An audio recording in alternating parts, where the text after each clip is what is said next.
everybody, and welcome to The Art as Well. I'm delighted to have my guest this morning, who is a film director. He's a writer, and he's also an editor. And he's just launched his first feature-length film, starring Brenda Fricker, and it's called The Swallow. And I think it's what might be described as an art film. It is very moody. There's a tremendous mood to it. The cinematography is absolutely superb, and the script is amazing too. And I'm intrigued to find out more about how this all came together with him. So we'll go straight over and say hello to Tadhg O'Sullivan. Hello, Tadhg. How are you? Hi, I'm very well, thank you. Very good. So where are we talking to you from? Um, we are talking to me from North Clare, in the west of Ireland, Yeah. um, which is my adopted home. And it's windy and squally and cold and wet and nothing like the sunny southeast of the country, which I grew up in. But such are the Okay. compromises of life. Yeah. And I've no doubt it's been a bit inspirational to you for some of the film work that you've done. Ye- Absolutely. I mean, the just to talk about The Swallow. The Swallow is a film that was shot in North Clare, Mm. in the kind of New Keith and Avara area, just inland, just up the coast from Ballyvaughan. People might know where that is, Yes. which is a remarkable place. Like when I started out making the film first, I had kind of sketched out the idea of the film, which was an older artist living on her own by the sea. It was to be a film about the preservation of art, holding on and letting go, and why we hold on to things, kind of the politics of preservation, like what we put in museums, what we put in archives versus, all the arts and smaller things that are made and held on to by people. And Yes. the kind of questions that many of us face as to what is to become of this, what is the point of it in a world that aspires to kind of immortality and preservation forever? Like, what does that mean? Mm. Um, and the film was a way of exploring this through a kind of a fictional framework.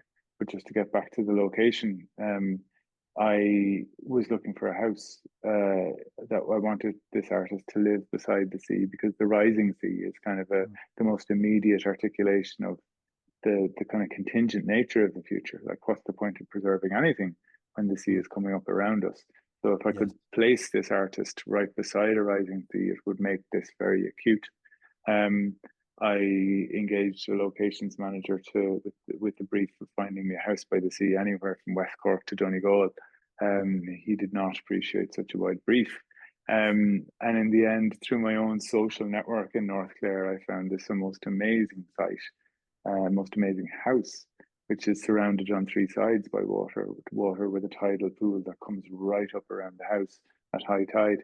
Um, Yes. and Yes. it just, for me, it meant, go back to your original question, it just meant that it was only half an hour from my own house, and it Mm. meant that I could spend the time of the filmmaking process really engaging with the place that I had learned to call home, Yeah. and could draw out a kind of a meaning through that deep engagement that I think we all reserve for places that are home to us.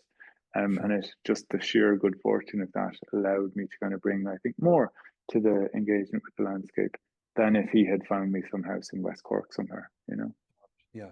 Now, obviously, with that film, and I do want to talk about your sort of background before, going into depth Mm, about the film. But just in terms of the film, the first thing I noticed when I saw it, and Brenda's obviously an integral part of the whole film, was which came first, chicken and egg situation. Was it Brenda or was it the script? Which came first?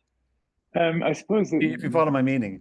oh, I do, yeah. I mean, weirdly, the question itself is a compliment, because it suggests that you couldn't imagine the film without her. Yes. Whereas in reality, I had written the film, I had got it funded, and I was, trying to get it off the ground before I had the idea to work with Brenda. Mm. I had sketched out, as I say, this idea of an older woman as an artist living by the sea. A lot of it was going to be improvised. There was very little by way of a script. Yeah. Um, and I don't know if people remember, a lot of people saw it, but Brenda was on Tommy Tiernan a couple of years ago, um, talking about just life, living on her own, the challenges of being an older person, solitude, solitude without loneliness, the ins and outs of that. And just sitting there watching it at home, my partner just whacked me on the arm and said, "You need her," Really? because oh yeah, like, and I was like, "Oh Wow. no, I couldn't possibly." And then the more I Yeah. thought about it, the more obvious it became that this was really the only person I could get, because Yes. I am not somebody who can write from a position of experience about what it is to be elderly, what it is to be a woman, what it is to be a painter. Um, the painter part is not something Brenda could bring to the table, but the other elements, absolutely. You know, there's an embodied knowledge, there's an experiential knowledge that she has about just being a solitary person who is very outgoing, about being an artist, about living on her own, about challenges of the ups and downs of mental health. All of these things she brought to me and brought to the table of the collaboration, the very creative collaboration that was me working with her. So I was incredibly blessed, and um, getting in touch with her via agents and things like that, which is how it Yes. works. Um, just led to a phone conversation, which in turn led to a cup of tea at her kitchen table in Dublin. And I think it's pretty fair to say that she was fairly quickly intrigued, because having played an awful lot of mammies and an awful lot of grannies and an awful lot of crazy people down the years, Yes. she was being asked to engage with the type of person that she actually was, which is not a type of person that we see very often on screen. A kind of independent, solitary, but strong older woman. And this was something she was entirely open to and gave of herself incredibly generously throughout the whole process. Would it be right in saying that your powers of persuasion are pretty good? Because Yeah. my understanding is that Brenda just does not jump at the first project she sees. And to actually No, get her to no. do it would have been quite a difficult expedition. Yeah, yes. But like I say, I think I was bringing something interesting to her that she Yes. could see the potential in. And I think fairly quickly we understood each other, as humans. And I think that's integral to any creative process. Mm. We just got each other, and we remain very, very close. A few years later, a few years on, we were on the texts very frequently. Brilliant. And her writing, the writing of her memoir, which came out only last month, was something that I was keeping tabs on. She was asking my opinion, and it's a something that I'm incredibly proud of, is that she acknowledges my input in the acknowledgements of that book, Yes. um, which is just a lovely thing. It's not primarily for me because it just shows how a creative engagement for one small film can lead to a longer term Sure. creative friendship. And I'd say, Ty, the job of a director must require that there's chemistry between the two of you. I'm sure there must be Yeah. instances where there hasn't been chemistry and the entire film didn't work as a result. So it says a lot about you and a lot about her that it actually clicked. Yeah, I imagine so. Like, just to go back to something that you said at the start when you said this is my first feature. Not quite. It's my first drama feature. It's my first Oh, right. fiction work. Good. So I've made three documentary features prior to this. Mhm. Um, so stepping into drama for the first time was the difficult thing. And to go back to your question about chemistry, um, I think some films operate on the basis of a very strict script, a very strict shooting script, a very strict schedule, and the director's job is to marshal all of the people to this very regimented process. Yes. And sorry, some of the actors, they succeed and fail on the basis of being able to do the thing at the right time in the right moment. Whereas the process that I was more interested in, because I came from documentary, I kind of made the film by creating a world, a fictional world. I took a woman and a house and a lot of props and a lot of stuff to fill the house with. And I created a believable world, what I like to think is a believable world. And then my documentary sensibilities kicked in and my documentary skills. And insofar as when you're shooting a documentary, you don't have any control of the weather, you don't have any control of somebody's mood, and you just kind of you might be in a house making a film about somebody and think, well, today's the day we're going to do the thing where she hangs out the laundry because that's Yeah. what works today. And Yes. it was in that kind of spirit that we worked. And Oh, so because people's mood does change, and the light and the weather in North Clare in November is not super predictable. So you're constantly responding to moods and shifts in tone, whether meteorological or human. yes. And that agility, I think, allowed me to work with the chemistry because the mood that I was in, the mood that she was in, the mood that we were in together, and the broader crew could be just lent into. If somebody was having a low energy day, then let's do the thing that involves a lot of sitting down, Yeah. Yeah. and just whereas if you were to if this was a different type of film where it's like the first AD is saying we have to get that walk down the beach today because it's on the schedule and the man with the van is only here today, then that would have been done on sufferance and it would have come across on the screen. You know what Yeah. I mean? Yes. So I think it's that ability to, for me, I can't imagine it working any other way. And that's why I wouldn't be jumping at a big drama film with a very particular script. I like this idea of working in response to the humans and the world as they present themselves around me. Yes. Yes. And of course, the superimposed narrative uh, Mm. means that it gives you a bit of lateral Oh, thinking totally. and Yeah, everything yeah. else. Yes. Yeah. Yeah. Total freedom. Yeah. I mean, that's so the film is, it has just one character, and the one character pretty much wears the same costume all the time because myself and Trina Lillis, the costume designer, agreed early on that this person would not be into changing their clothes every day, Mhm. which, because when people live on their own, and I've been that person for a long period of my life, Mhm. you kind of get a bit lazy about how you dress yourself, how your appearance goes. And this was both true, we felt, to the character, but also very convenient for us because you're not tied to, oh, that's the day in when she's wearing the red jumper. I need to keep all those scenes together. I could shoot any scene and put it anywhere in the film if I wanted.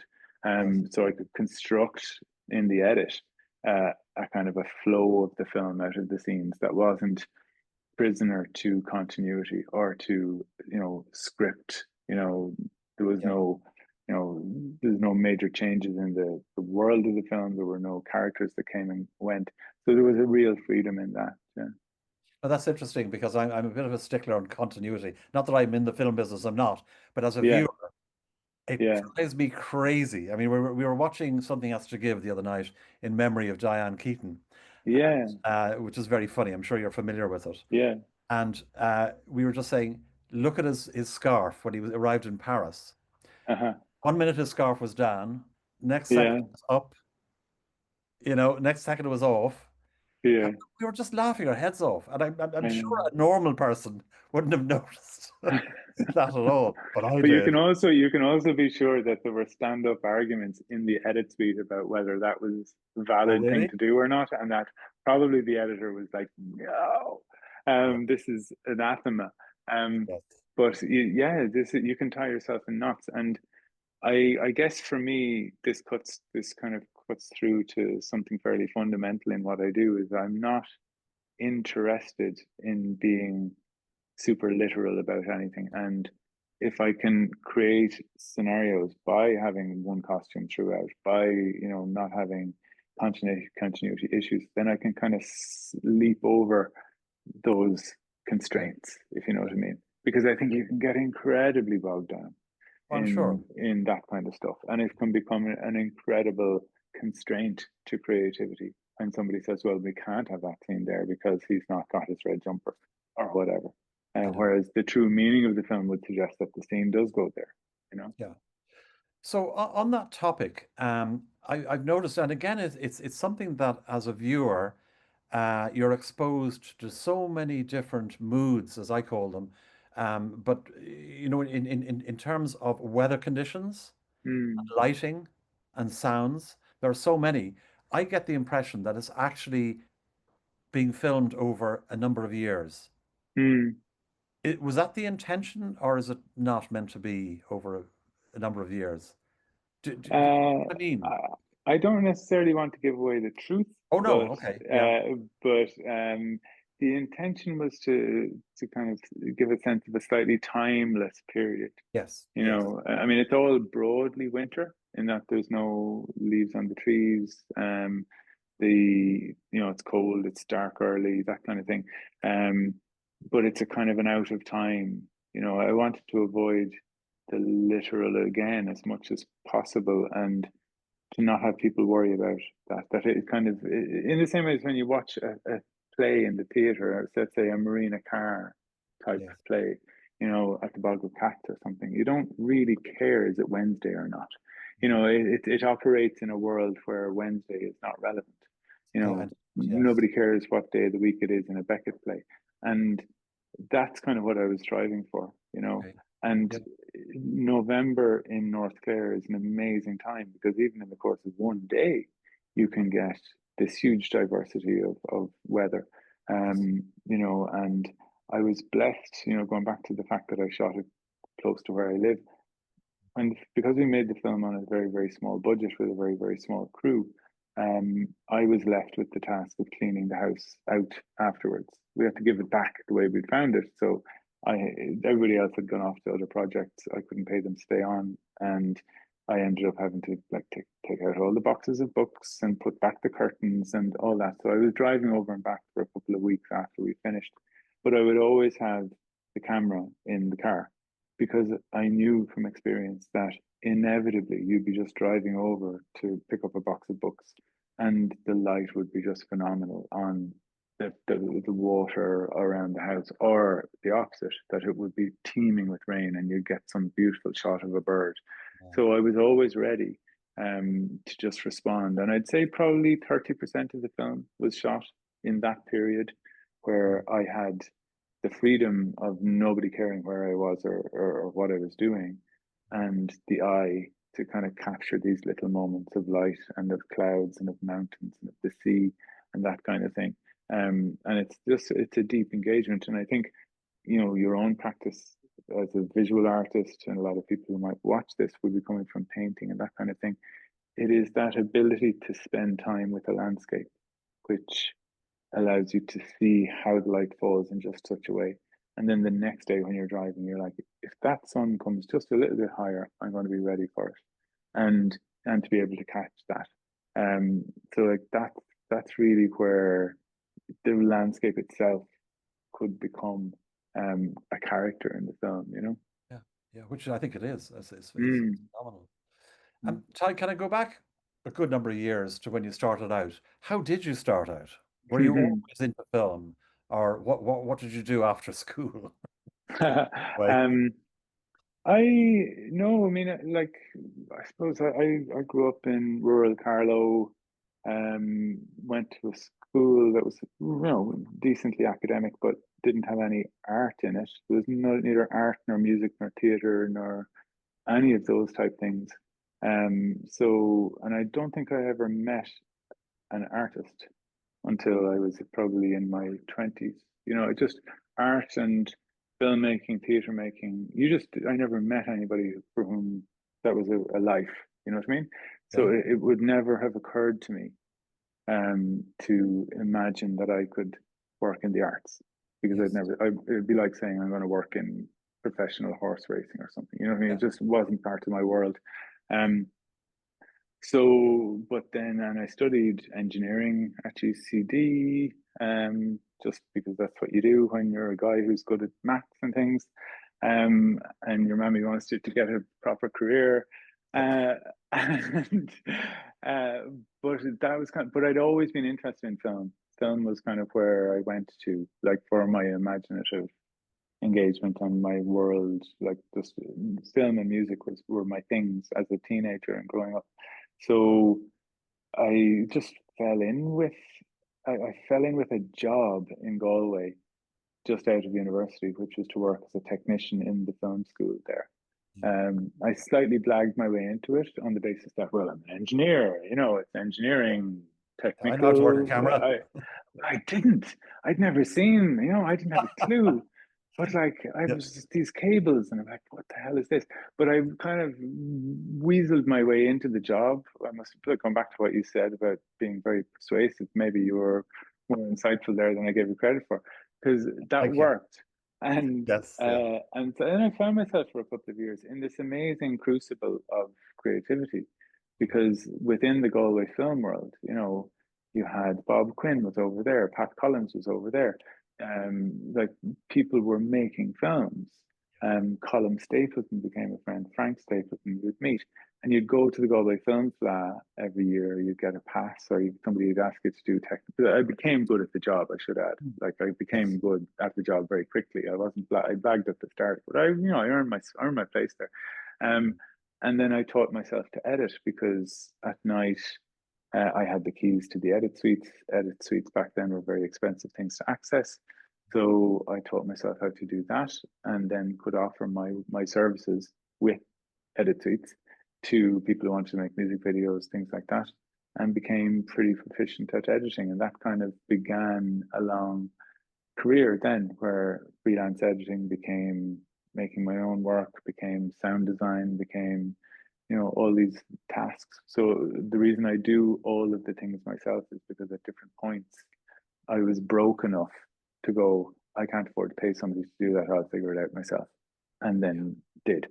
So I was a slow process, because by the time you kind of master all the different things, it Mhm. takes some time, but it stands to you. Like I did a long period, maybe in my late 20s, where I was editing really boring stuff, you know, but Mhm. became very proficient at editing because you were just on the clock. People were paying you by the day. You were just boom, boom, boom, editing promos for the season launch at RTE, where you're just like putting football and Brad Pitt and stuff together to music, Right.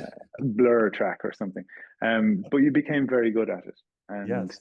and so that's Quick. kind of where that all came from. Right.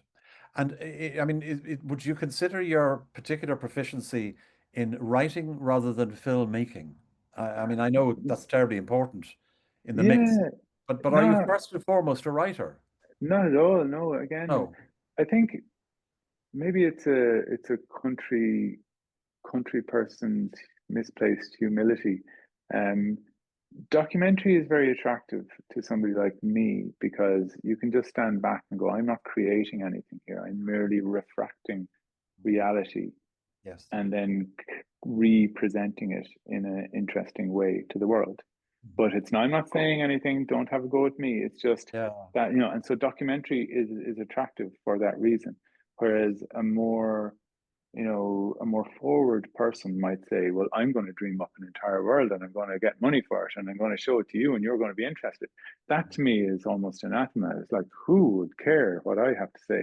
So you come at things, I think, creatively through a kind of a almost not passive, but a, a background position where Mhm. you're the listener, you're the watcher, you're the you're capturing something that you find interesting and then offering it to the world. That's the essence of good documentary making, in my experience. Yeah. Um, and that then evolved into ever more bold engagements. Like I was very interested, I was always very interested in the politics.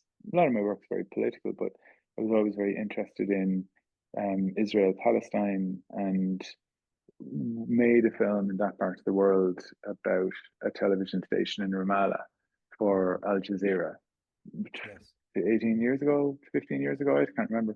Um, and kind of really wanted to make work on that subject, but then realized that it's almost easy as a Westerner to go over there and point cameras at interesting things and talk about other people's struggle because there's almost a simple moral frame there.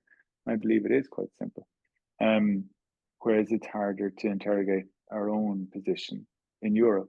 And that led to a kind of a fascination with the politics of space, the politics, the architecture of power. And I ended up making a film called The Great Wall, which is about European borders and walls, whether it's the 3 meter high fences at the edges of Europe through to the bureaucratic systems of exclusion that are woven into the very fabric of Europe, but I used a Kafka short story, which was called On the Building of the Great Wall of China, which he wrote in 1915, um, as the narration for that film.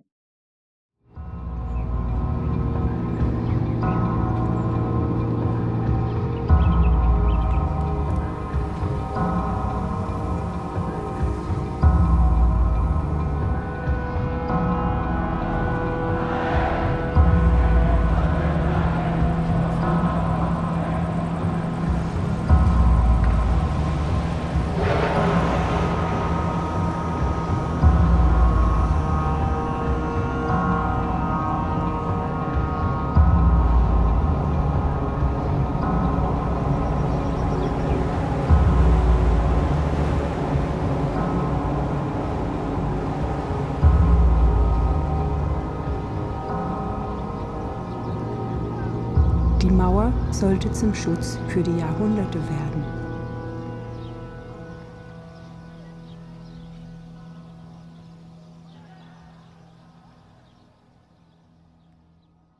So this was me becoming more explicit. I was 30, whatever. By that stage, I was like, I can begin to say things rather than simply capturing. And that was kind of a big inflection point where I could, and an interest then arose in the essay as a form, whether literary or cinematic or in due course radio, where you're drawing on interesting things in the world and you're curating by association, but also having a voice. There's an agency there. There's an explicit, your thoughts are there, but it's not a blank page type of writing. It's a kind of a drawing, a magpieing of things, and then weaving them into your voice with your voice. That became what I was most interested in, and that kind of the Great Wall was a way in then to this use of the text as a voiceover and images and creating meaning by putting those things together, which is something that I've carried on with.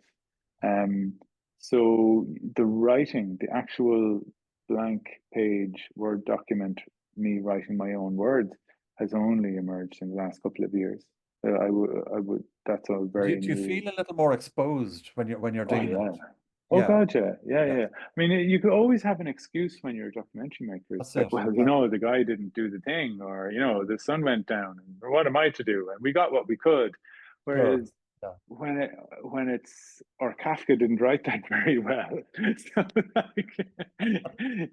whereas when it's your writing, it's like, yeah, I chose that word. It's a bit clunky, but and it's yes, like you've nowhere to hide. You chose it. You picked it out of your brain and you put it on a page and you got somebody to speak it and you've nowhere to hide. And that's far more exposing.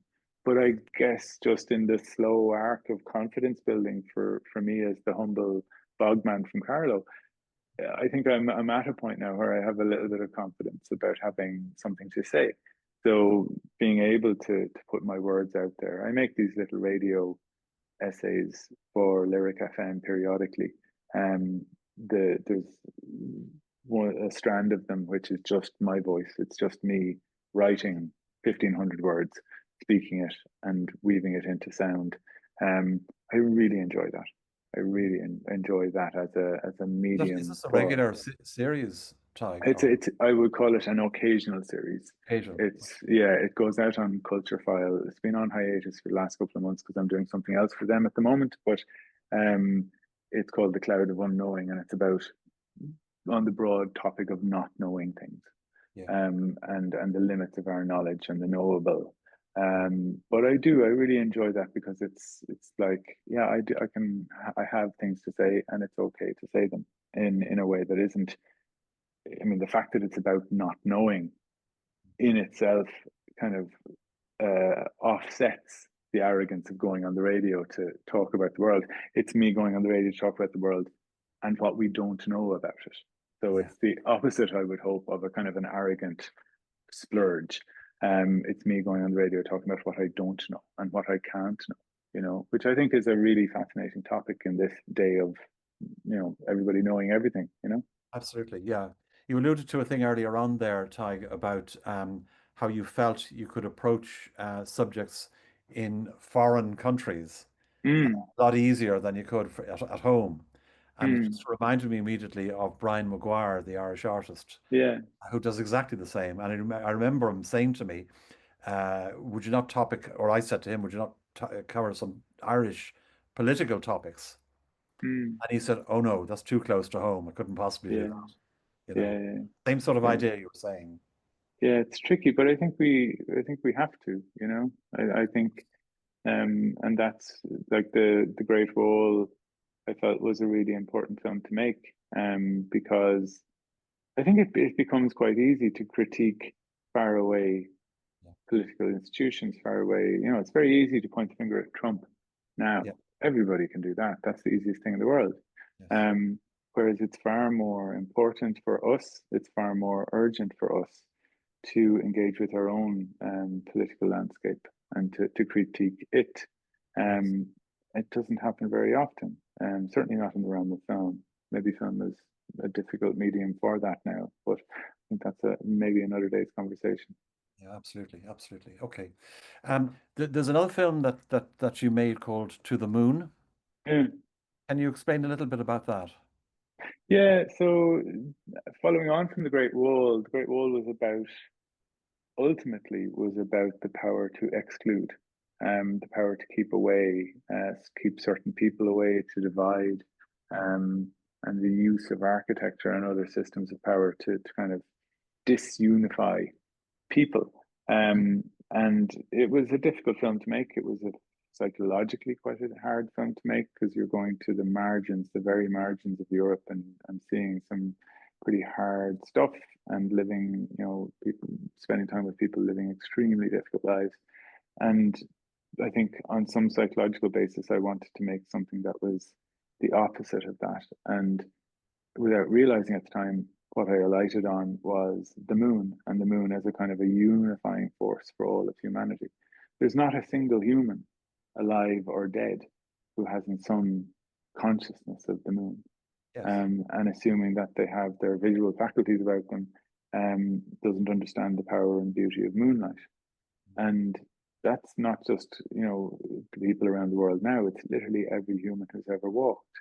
Um, and so I became fascinated with this idea of the moon as the ultimate unifying symbol of humanity, but also how that symbol was not fixed in the world, but literally could become anything.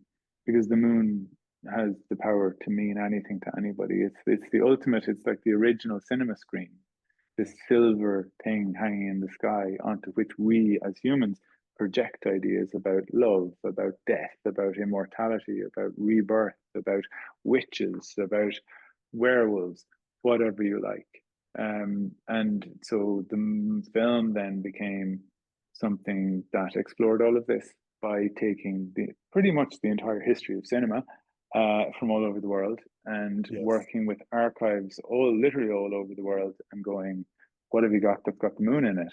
And not just shots of the moon, but maybe lovers looking at the moon, maybe werewolves running in the moonlight, maybe maybe private eyes walking down a street with a moonlit pallor.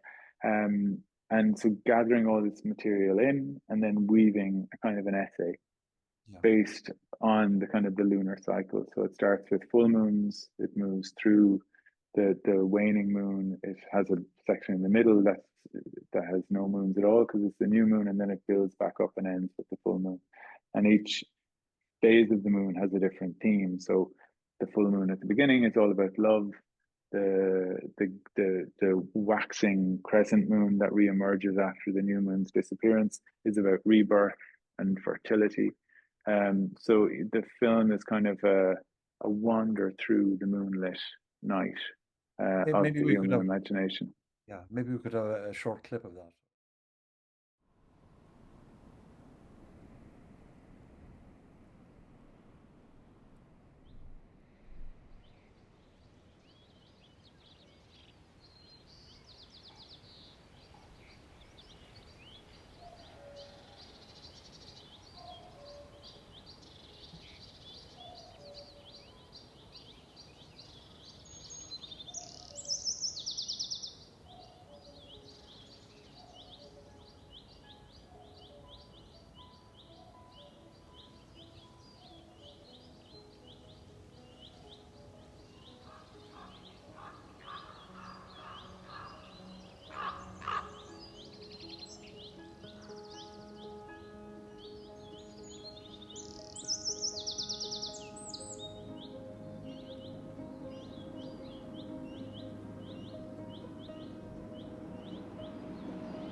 Let me begin again as a speck of dust caught in the night winds sweeping out to sea.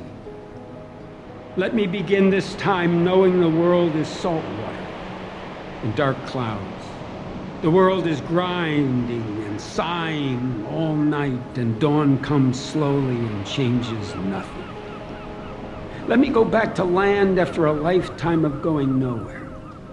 This time lodged in the feathers of some scavenging gull, white above the black ship that docks and broods upon the oily waters of your harbor. The sailors have stumbled off toward the bars of the bright houses. The captain closes his log and falls asleep. 1:10:28. Tonight I shall enter my life after being at sea for ages, quietly, in a hospital named for an automobile. The one child of millions of children who has flown alone by the stars above the black wastes of moonless waters that stretched forever, who has turned golden in the full sun of a new day. A tiny, wise child who this time will love his life because it is like no other.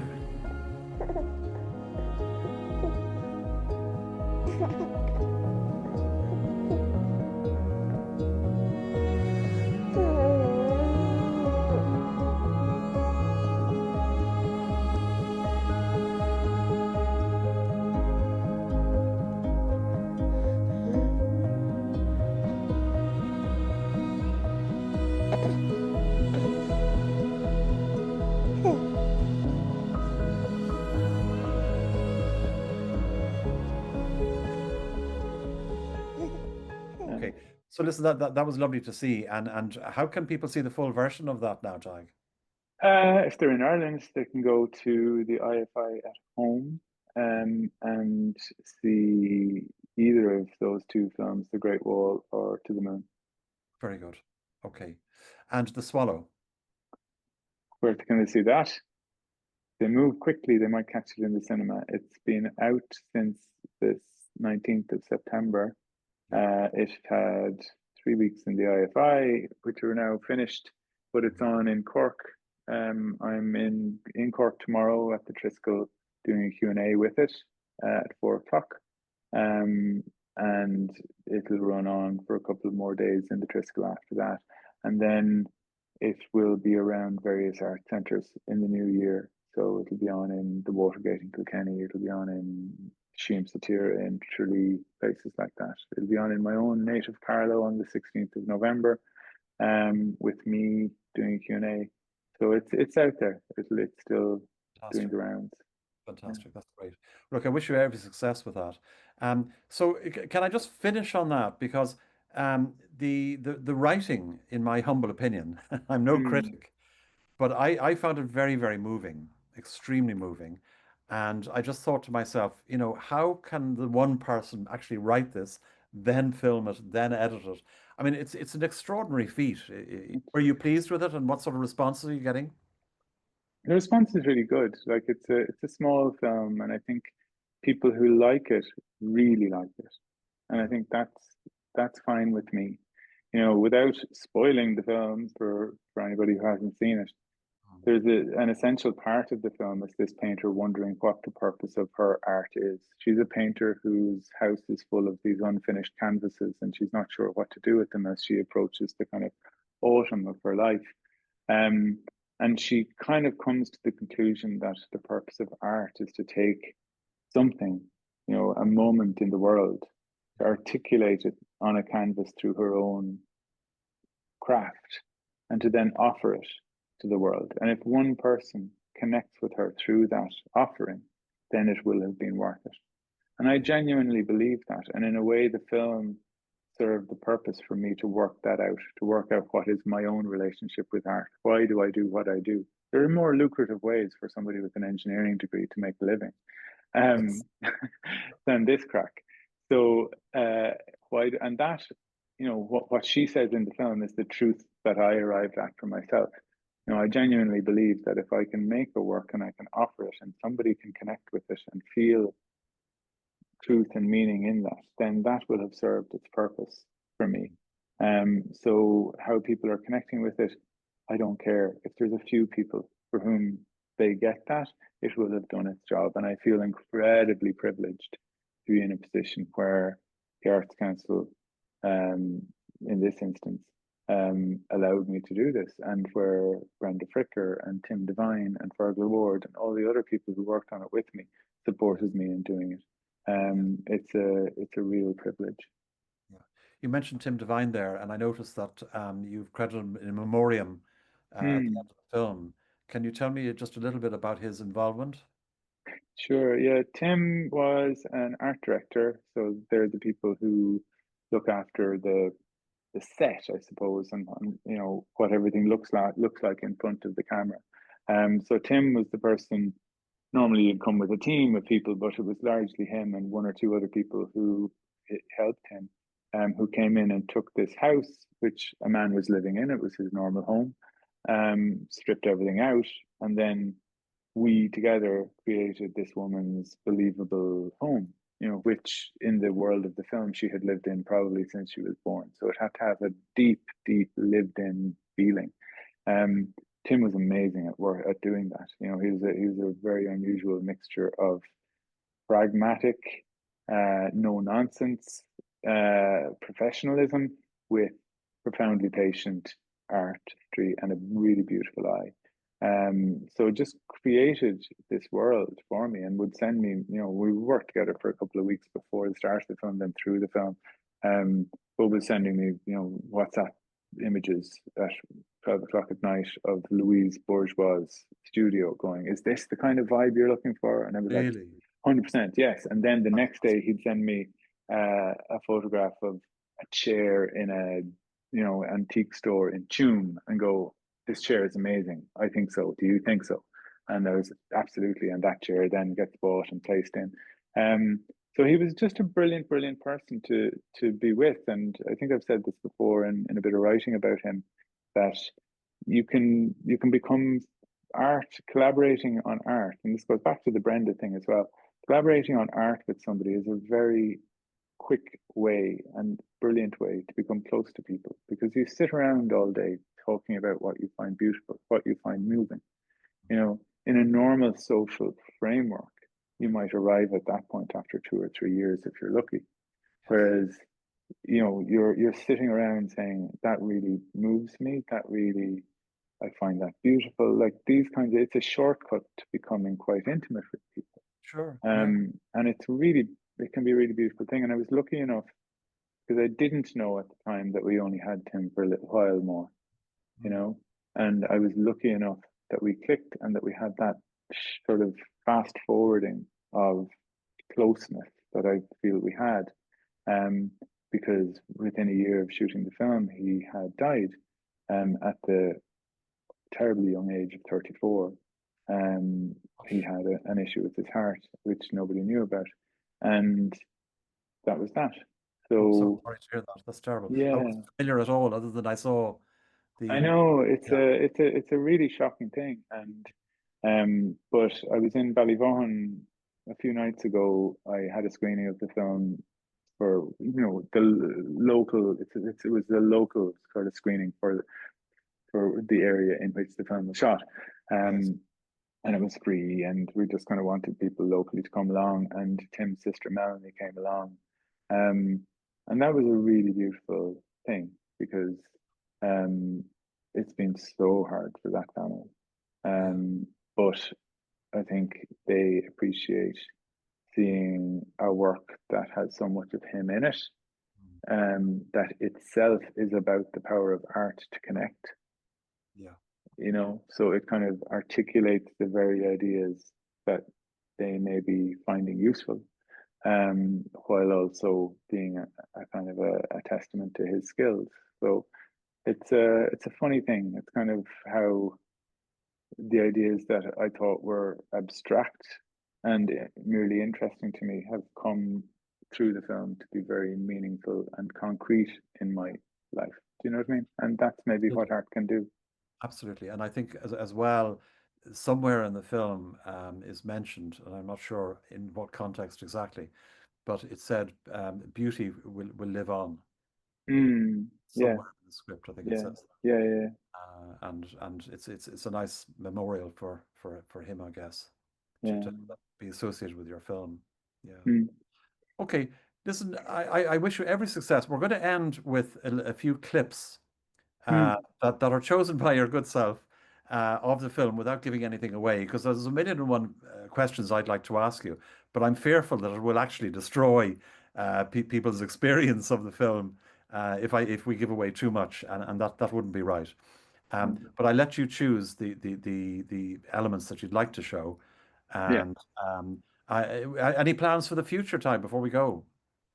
Um, yeah, I mean, if I can keep persuading people to give me money to Hmm. make this kind of work, I'm very pleased. I have a few things kind of in the offing, but nothing concrete yet. But stay tuned. I'll let you know. Very good. Okay, well, we'll leave with The Swallow, and Thanks, Alan. congratulations. Well done. Thank you. Cheers.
I know nothing is forever, but it's nice to imagine that true beauty can last.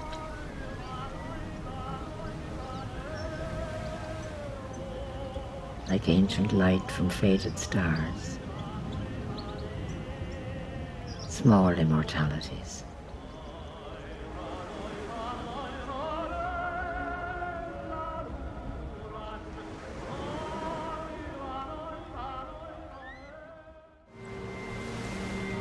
I wrote to you about my endless hours walking this ever-changing shore, watching the patterns and the play of light and the shapes of water, the colours around the clouds. I wrote how I would gather up a few of these, take them home with me.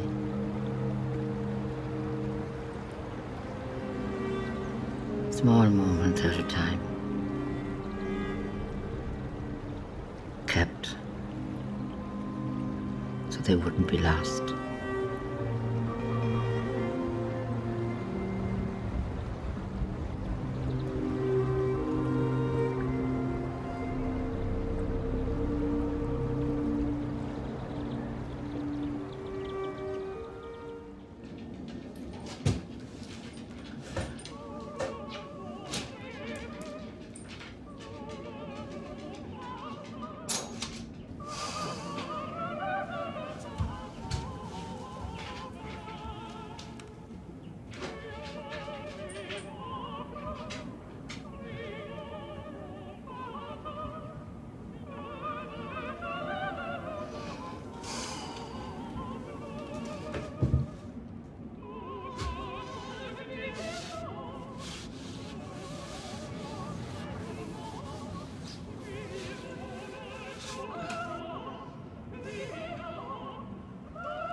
I don't remember who stopped writing, you or me.